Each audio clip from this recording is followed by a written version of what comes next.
Hello, in this video I'm going to show you how to share your Google Drawing. There's a couple of different ways of doing this. On the top right, you'll see the blue button that says Share.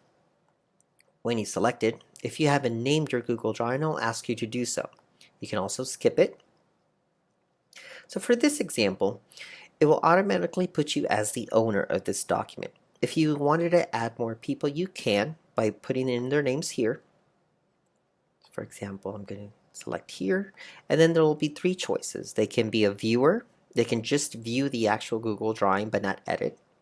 They can be commenter, so they can add comments to the Google Drawing, or editors. They'll have full editing rights just as the owner does.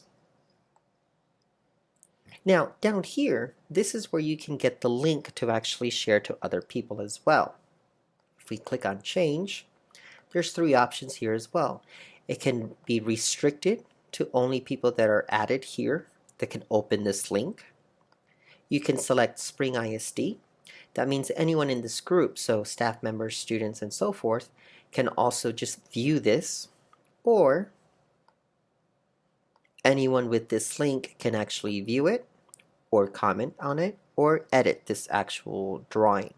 So this is going to be completely up to you. If you wanted to share a drawing where students just need to look at a drawing, your best bet would just be for viewing purposes. If you want them to actually change things, then you would choose editor. But I'm also going to show you a different way of how to make copies just for your students. So we're going to leave it as anyone with this link for this example and select viewer.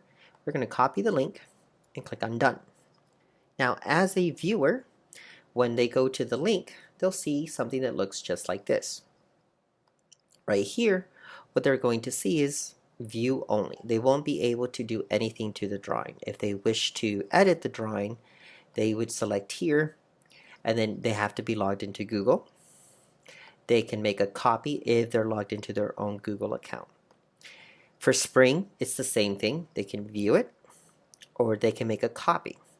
Now, if you wanted to force a copy, what that means is for students, if they were going to make a copy, the teacher would just change the link to copy.